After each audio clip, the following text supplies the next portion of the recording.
un operaio. Per questo motivo dall'INAIL non ci sarà alcun risarcimento per i genitori di Giuliano De Seta, lo studente 18enne di Ceggia morto in fabbrica a Noventa di Piave. L'avvocato: attendiamo il processo. Non possiamo dormire nei locali, tantomeno pagare una vigilanza privata. A parlare un noto ristoratore mestrino commentando le spaccate degli ultimi giorni. Indagati 8 medici, tra cui 2 primari dell'ospedale di Sandona di Piave per la morte di Giorgio Conte, il rugbista di 15 anni che si è spento lo scorso 21 dicembre. Dal PNRR arrivano 16 milioni per nuove infrastrutture ferroviarie al porto. L'autorità portuale annuncia la realizzazione di un ponte sul canale Ovest a Porto Marghera e l'adeguamento di via elettricità. Carenza di farmaci, prima il Covid, ora l'influenza, sono queste alcune delle cause che stanno rendendo difficilmente reperibili i farmaci tra gli scaffali. Saldi al via nella nostra regione, in testa alla lista dei desideri ci sono abbigliamento e calzature per il 91% dei veneti, seguono casalinghi ed elettrodomestici. In quartiere Pertini a Mestre la Befana è arrivata un po' in anticipo per la gioia di grandi piccini, portando un messaggio di speranza ma anche un piccolo avvertimento. Buonasera, bentrovati in diretta con l'informazione del TG Venezia, dei nostri notiziari. L'avete sentito dai titoli in apertura: niente risarcimento da parte dell'INAIL ai genitori del 18enne Giuliano De Seta, lo studente di Ceggia, lo ricorderete, morto nel settembre scorso durante uno stage scuola lavoro in un'azienda metalmeccanica. Lo prevede la legge. Sconcertati i genitori e anche i concittadini. Morto a 18 anni durante uno stage scuola-lavoro in una ditta metalmeccanica di Noventa di Piave. Era il 16 settembre scorso. Giuliano De Seta, studente dell'ITIS Da Vinci di Portogruaro, abitante a Ceggia, venne travolto da una lastra di acciaio pesante più di 1 tonnellata. Dato che non era capofamiglia né dipendente della ditta dove era in stage, i suoi genitori per la sua scomparsa non riceveranno un risarcimento dall'INAIL. Non sappiamo ancora niente, abbiamo visto oggi l'articolo e ancora tutto bloccato, non abbiamo niente da dire, scusi se non la posso ricevere. Non seguo io, la segue l'avvocato e mio marito, perché per me è un po' difficile affrontare questa cosa. I familiari, nonché il sottoscritto, che li ha informati, erano al corrente del fatto che l'INAIL non avrebbe elargito alcunché, perché non era tenuto a farlo, fin da ottobre dello scorso anno. È arrivata anche una comunicazione a novembre, se non ricordo male, dove l'INAIL ha precisato che non veniva effettuato alcun risarcimento. Siccome a carico di Giuliano non gravava nessuna famiglia, bensì lui era a carico della famiglia, non gli compete il risarcimento danni. Parlare di risarcimento è assolutamente inappropriato perché si stanno conducendo le indagini. Quindi le indagini dovranno dimostrare a chi attribuire effettivamente le colpe. Sono 4 le persone indagate per quanto accaduto a Giuliano De Seta, il titolare della ditta dove è avvenuta la tragedia, la preside dell'ITIS Da Vinci di Portogruaro, il responsabile della sicurezza e il tutor del giovane in stage. Il processo è in programma il 10 marzo. La politica si interessa per questo mancato indennizzo INAIL. Nicola Fratoianni, leader di Sinistra Italiana, si dice arrabbiato e indignato. Per l'INAIL evidentemente la vita di Giuliano De Seta non conta niente e promette di attivarsi perché questa situazione cambi. A Ceggia c'è ovviamente grande sconcerto per la notizia. Mi sembra una cosa un po' assurda che non possano come dire, venire incontro alla famiglia dal momento che ha avuto una perdita molto grande con questo figlio. Mi sembra una cosa ingiusta. Si sapeva che Raggi non era abusivo, per cui credo una roba assurda che l'INAIL non possa riconoscere una cosa del genere. C'è un'ingiustizia in tutti e 2 i casi, sia per la perdita che hanno avuto e adesso c'è anche questo, quindi secondo me il mondo va a rovescio. Adesso a Mestre, con la città sotto assedio dei ladri e le spaccate a raffica che stanno tormentando ristoratori e commercianti. Non possiamo dormire nei locali, dicono, né tantomeno pagare una vigilanza privata. A meno che non ci si riduca davvero a dormire all'interno dei locali la notte, è evidente che si è incapaci di provvedere. Non c'è soluzione, temo. La raffica di furti degli ultimi giorni, i colpi a Marghera, quelli all'hamburgeria di via Terraglio a Mestre uno dietro l'altro, poi la spaccata dal parrucchiere accanto e ancora un nuovo colpo nel ristorante La Favorita sempre in via Terraglio, destano preoccupazione e ora anche rassegnazione da parte di ristoratori e titolari di locali che si ritrovano con danni ingenti da pagare, oltre al furto subito. Organizzarsi con la vigilanza privata sarebbe troppo oneroso. Il punto è che purtroppo ho preso di parlare a nome di tutti e tutta la categoria e le categorie, perché poi in realtà il problema non riguarda soltanto chi somministra alimenti e bevande, ma tutti i negozi che si affacciano sulle vie. È evidente che stiamo parlando di una soluzione che potrebbe essere interessante, ma che comporta dei costi che, stante la realtà del quotidiano, difficilmente si può immaginare di sostenere. Non è tempo, usciamo da una pandemia che certamente è stata devastante per molti settori e poi forse addirittura peggio ancora ciò che l'aumento dei prezzi del gas e dell'energia elettrica hanno determinato, forse addirittura peggio che non la pandemia stessa, insomma. Spaccata anche in un panificio di Ceggia, dove i cittadini hanno deciso di organizzarsi insieme facendo delle ronde a turno per aiutare i titolari a sorvegliare la loro attività. Un forte senso di comunità a cui anche Ceolin si appella. È vero che per sfondare un vetro di una vetrina con un tombino occorre un po' di tempo, ma sicuramente produrre tanto rumore. Incredibilmente nessuno mai pare accorgersene e magari quello sarebbe forse il deterrente maggiore, ossia tirar su una tapparella piuttosto che prontamente chiamare le forze dell'ordine, forse sarebbe l'unica vera soluzione, ma per la quale occorrerebbe probabilmente un senso di comunità che si è smarrito. Ancora la cronaca con il colpo in un capannone nella zona industriale di Mirano, utilizzato come magazzino per l'attrezzatura del Summer Festival. Eravamo andati al deposito a prelevare il materiale per l'ultimo dell'anno, racconta il patron Favaretto, e abbiamo scoperto che la serratura del portone era stata scassinata. Abbiamo capito così di avere subito un furto, dice, prosegue. Hanno portato via computer, cavi elettrici, telecamere, varie attrezzature, tra cui 2 casse amplificate, spiega. Difficile quantificare il valore totale della merce, ma il danno potrebbe aggirarsi attorno ai 20.000 euro. Secondo Favaretto i ladri hanno agito indisturbati, così come ha detto poco fa l'altro ristoratore Ceolin. 8 medici indagati dall'ospedale di San Donà dalla Procura di Venezia per la morte di un quindicenne. Dopo una prima visita il ragazzo venne prima mandato a casa, poi inviato all'ospedale di Padova, dove morì lo scorso 22 dicembre. L'ipotesi è di omicidio colposo. Giorgio Conte, studente quindicenne di San Donà di Piave, promessa del rugby, è morto per una trombosi cerebrale il 22 dicembre all'ospedale di Padova. Vi era giunto in condizioni disperate dopo che insieme ai genitori era andato al pronto soccorso della sua città, visitato e rimandato a casa. 8 medici del pronto soccorso, della radiologia e della pediatria dell'ospedale di San Donà, tra questi anche 2 primari, sono indagati per omicidio colposo. Giorgio il 15 dicembre era entrato al pronto soccorso sandonatese per un forte e persistente mal di testa. Dopo la visita era stato rimandato a casa. Il giorno dopo, seconda corsa al pronto soccorso per i dolori che non lo lasciavano, venne disposta una TAC e il trasferimento all'ospedale di Padova. Qui, dopo un estremo intervento chirurgico, la morte di Giorgio il 22 dicembre. L'inchiesta è partita su segnalazione dell'azienda sanitaria padovana. L'iscrizione nel registro degli indagati degli 8 medici è un atto dovuto da parte della Procura, anche per permettere la nomina dei loro difensori. Il pubblico ministero ha nominato i consulenti della Procura, altrettanto ha fatto la famiglia del giovanissimo. L'obiettivo è capire se il loro Giorgio poteva essere salvato. Ancora la cronaca ci porta nuovamente a San Donà di Piave con l'incendio avvenuto nella notte e le auto date alle fiamme.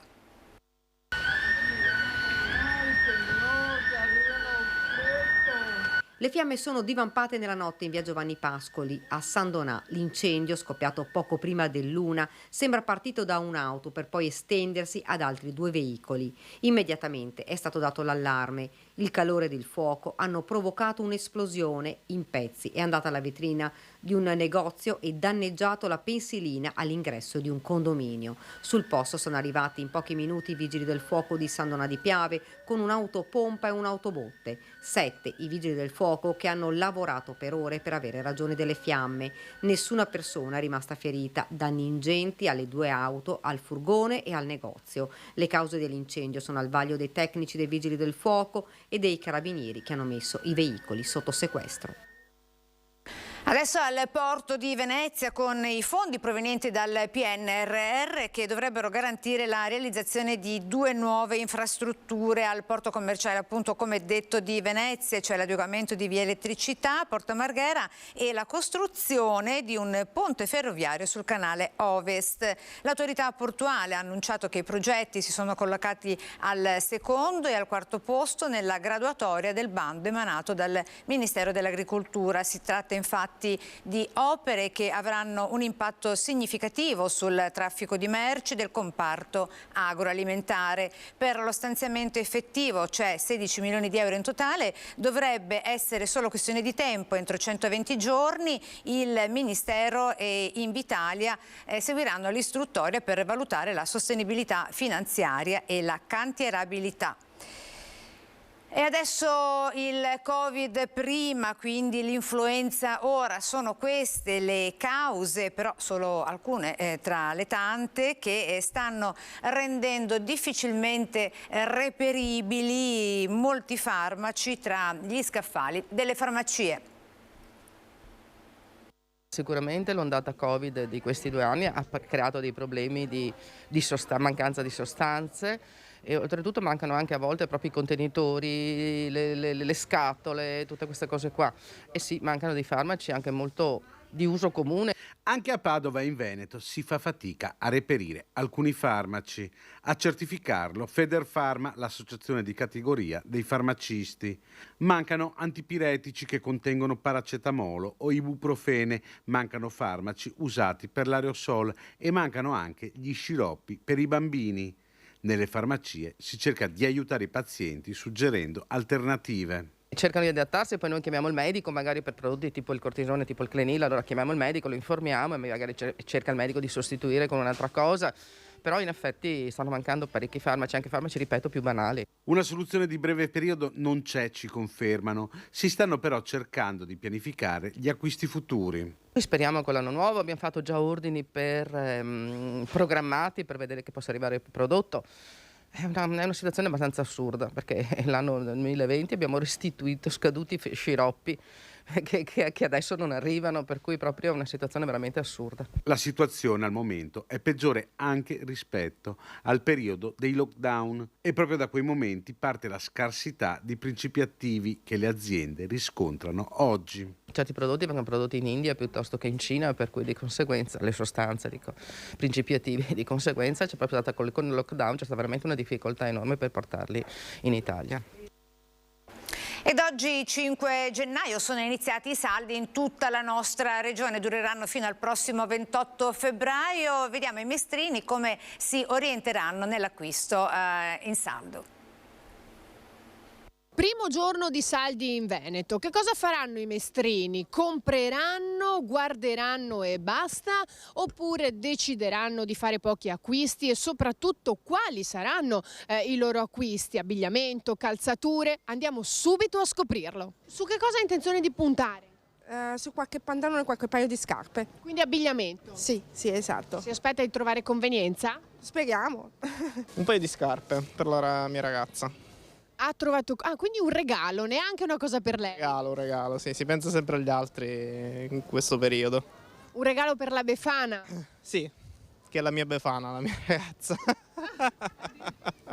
Ha trovato convenienza? Sì, assolutamente sì. Ma le aveva già addocchiate prima oppure è venuto direttamente così a scatola chiusa? Un po' che seguivo il prodotto e quindi ho trovato la convenienza, il momento giusto. Secondo un sondaggio di Confcommercio Veneto Union Camere Veneto, quasi 7 persone su 10 ipotizzano una spesa fra i 100 e i 500 euro, mentre un quarto del campione non supererà i 100. L'8,4% prevede che la spesa sarà maggiore rispetto all'anno scorso. In testa alla lista dei desideri, tra le occasioni ci sono abbigliamento e calzature per il 91% dei veneti, come ci raccontano turisti compresi. Ho comprato un giubbottino qua alla Coin, però ancora i saldi non erano tanti, che l'ho preso col 20. Un giubbino per un giubbino. Ha trovato convenienza? Diciamo di sì, perché l'ho preso col 50, quindi comincerò. Che cosa ha intenzione di andare a comprare? Devo seguire mia figlia che ha bisogno di vestiario e non vede l'ora di poter avvalersi dei saldi. All'abbigliamento seguono casalinghi ed elettrodomestici. Più in generale, sempre secondo il sondaggio, metà degli intervistati dichiara di avere i soldi necessari per far fronte ai bisogni primari. Ma è allarme per il 6,8% che invece dichiara di non averli, facendo emergere un rischio di allargamento della povertà. Adesso facciamo un tuffo nel blu pensando all'estate che arriverà con la recente comunicazione di un aumento del canone demaniale del 25% che ha lasciato perplessi gli operatori del settore, soprattutto perché non è stata discussa con nessuna associazione di categoria. Inoltre non stiamo parlando solo di spiagge ma anche di strutture ricettive all'aria aperta che pure insistono sul demanio. Così il presidente di Asso Camping Cavallino Treporti, Francesco Bertone, interviene dopo la decisione del Ministero delle Infrastrutture di aumentare i canoni delle concessioni demaniali marittime del 25,15% nel corso di questo 2023. Siamo appena usciti da stagioni contraddistinte da forte precarietà, dice, e pesa ancora l'incertezza sulle concessioni demaniali che non hanno conosciuto un riordino preciso e definitivo. Adesso ancora a Mestre, in quartiere Pertini, dove è già arrivata la Befana, un po' in anticipo naturalmente per la gioia di grandi e piccini, portando un messaggio di speranza. Sono 150 le calze che abbiamo confezionato e che abbiamo quasi tutto distribuito, e abbiamo lavorato in 22 volontari che hanno raccolto le economie, diciamo, di tasca loro, poi sono volontari ma tirano fuori anche i soldini.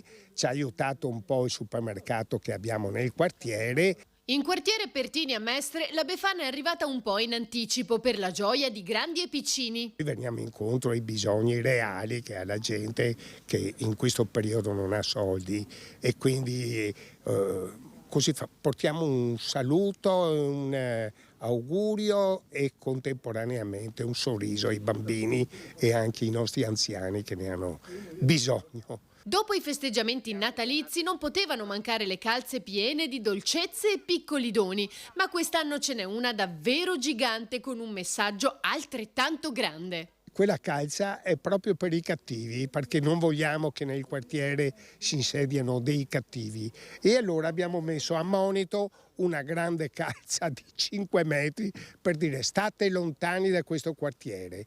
È un quartiere di povera gente ma che ha un cuore generoso. E adesso le immagini suggestive della Natività realizzata da Gabriele Boraso di Favaro Veneto.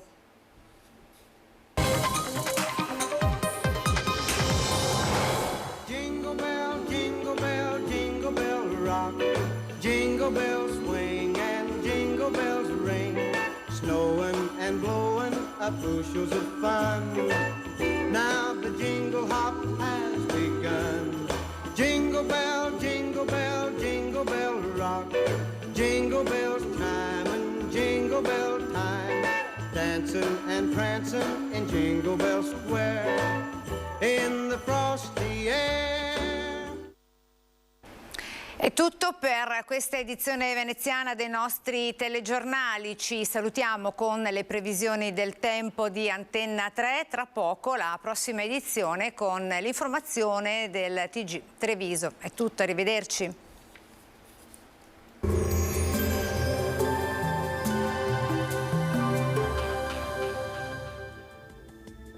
Bentrovati al meteo. Epifania con pressione atmosferica stabile. Cambiamenti in vista dopo la Befana con il possibile arrivo di una perturbazione. Vediamo il dettaglio. Sul Veneto la grafica di venerdì 6 gennaio evidenzia una giornata generalmente soleggiata sulle Dolomiti e sulle Prealpi. Altrove al mattino specie avremo una prevalenza di nubi basse e locali nebbie con qualche schiarita specie sulle zone centro-settentrionali al pomeriggio.